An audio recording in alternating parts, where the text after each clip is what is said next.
भागे दर्शन शास्त्रस्य सिद्धान्तान् प्रकटयन्ति सर्वत्र परम पुरुषस्य परम आत्मना महिमा प्रधानतया गीयते ते परम आत्म परा जगत व्याप्तम अनुशासितम च अस्ति स एव सर्वेषां तपसां परम लक्ष्यम अस्मिन् पाठे परम आत्म परा उपनिषदां पद्य आत्मका पंच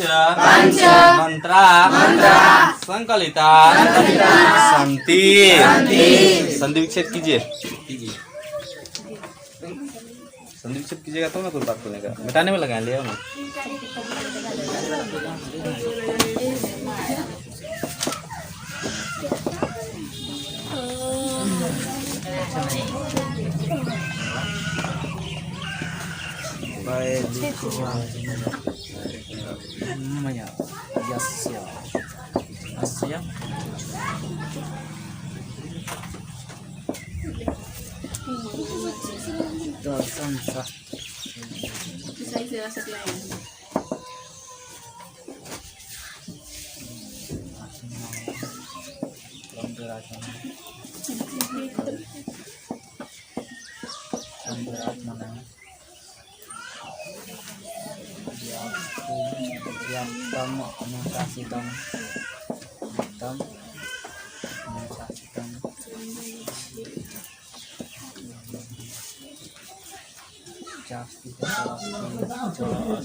ये संधि विच्छेद कीजिए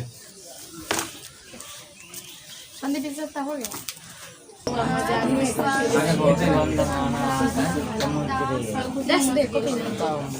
लिखाएंगे यार नहीं ये बात भूल से रहना लिखाएंगे यार भाग में उसके बाद क्या लिखा हुआ है दर्शन शास्त्रस्य दर्शन शास्त्र का के की उसके बाद क्या लिखा हुआ है सिद्धांतान सिद्धांतान का मतलब क्या हो गया सिद्धांत उसके बाद प्रकट यंती का मतलब होता है प्रकट करते पूरा लाइन का अर्थ एक बार देखिए उपनिषद वैदिक वांग्मय के अंतिम भाग में दर्शन शास्त्र के सिद्धांत को प्रकट करते बात तो हो गया पहला लाइन पढ़ के देखिए उसके बाद परम पुरुषस्य परम पुरुष का के की उसके बाद क्या लिखा हुआ है परम आत्मना परम आत्मा उसके बाद महिमा का मतलब महिमा उसके बाद प्रधानतया का मतलब प्रधान और कल ही पढ़े थे पठयते इसका मतलब पढ़ा जाता है गाया जाता तो पूरा लाइन कर देखिए सभी जगह परम पुरुष के परम आत्मा महिमा प्रधानता को गाया जाता पढ़ के देखिए सभी जगह परम पुरुष के परम आत्मा की महिमा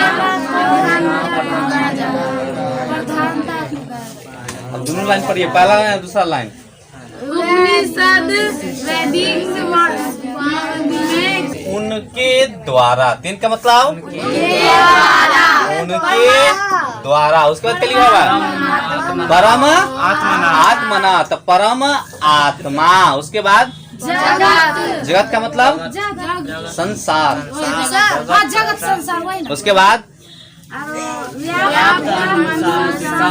व्याप्तम का मतलब होता है छिपा हुआ, व्याप्त।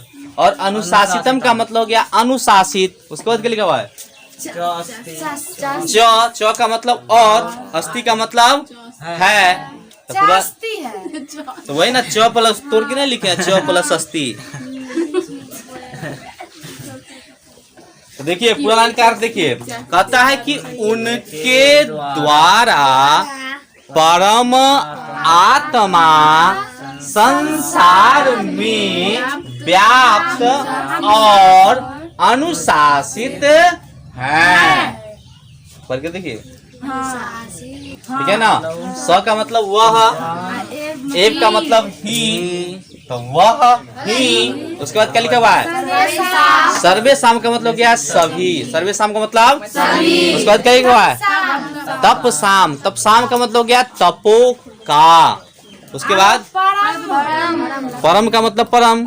उसके बाद लक्ष्यम का मतलब लक्ष्य। उसके बाद कुछ नहीं है, तो नहीं है तो देखिए, तो क्या बताया कि वह ही सबों के तपो का परम लक्ष्य है। पढ़ के देखिए इस पाठ में। उसके बाद क्या लिखा हुआ है? परम आत्म परा, मतलब परम आत्म परा। उसके बाद क्या लिखा? उपनिषदाम का मतलब क्या? उपनिषद। उसके बाद पद्य आत्मक, पद्य आत्मक।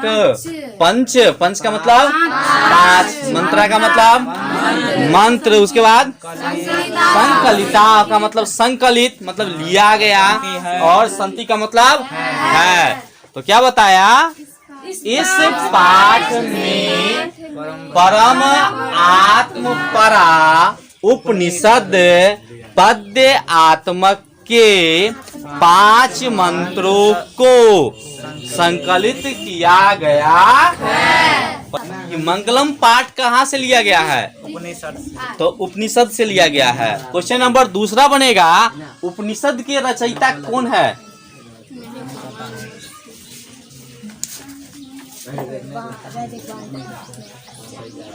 ठीक है। क्वेश्चन नंबर तीसरा बनेगा, उपनिषद की कुल संख्या कितनी है? बता देते ना, सब का बताएंगे, क्या सब का बताएंगे। उसके उपनिषद की कुल संख्या कितनी है? ठीक है। उसके बाद क्वेश्चन नंबर चौथा बनेगा कि इस संसार में कौन व्याप्त है? उसके बाद क्वेश्चन नंबर 5वां बनेगा कि मंगलम पाठ में कितने मंत्र या श्लोक की चर्चा किया गया है? बस समझ गए? 5 क्वेश्चन है, ऊपर का हेडिंग से 5 क्वेश्चन निकलता है। तो लिखिए क्वेश्चन नंबर पहला,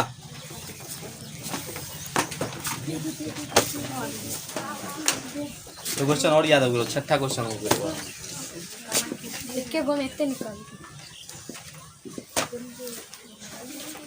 देखिए क्वेश्चन नंबर पहला, मंगलम पाठ, मंगलम पाठ ना,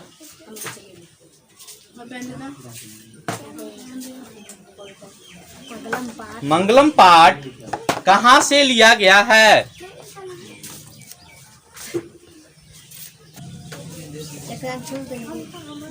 क्वेश्चन नंबर दूसरा लिखिए, मंगलम पाठ उपनिषद के किस सिद्धांत से लिया गया है? इस संसार में, इस संसार में सभी जगह, सभी जगह कौन व्याप्त है? सद की कुल संख्या कितनी है?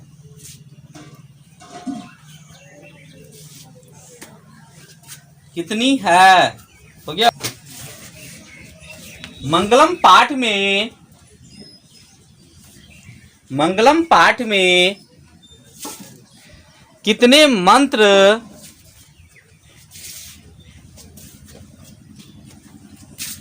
या श्लोक की चर्चा की गई है। मंगलम पाठ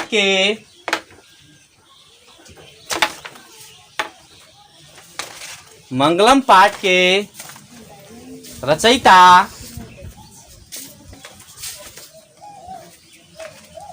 कौन है? पात्रेण स्वतस्य अपिहितम् मुखम् हिरण्मयेन पात्रेण स्वतस्य अपिहितम् मुखम् तत्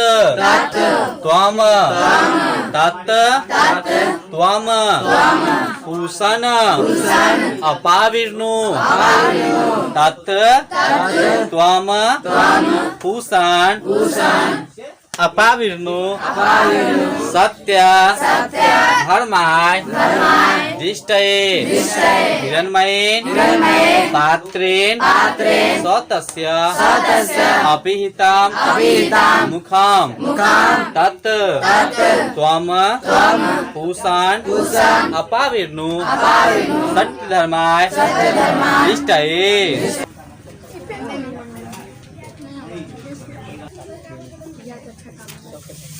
देखिए लिखा हुआ पहला हिरण्मयीन दिखाई दिया।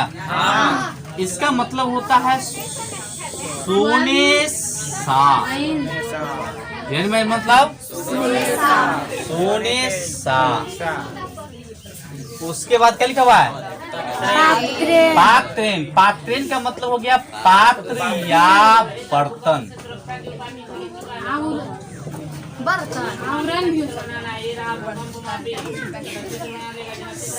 स्वतस्य सदस्य मतलब सो आयो का मतलब सत्य का के की। उसके बाद क्या लिखा हुआ है? अपिहितम का मतलब हो गया हका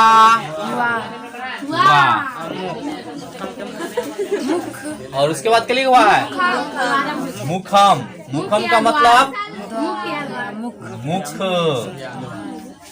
याद हो गया? मतलब हिरण्मयीन मतलब सोने सा। पात्रेण का मतलब पात्र या सदस्य मतलब सत्य का के। अपिहितम का मतलब मुखम का मतलब मुख। सत्य का मुख जिसके कारण की प्राप्ति अतः भगवान इस सोने के पात्र को जिससे सद्गुण की प्राप्ति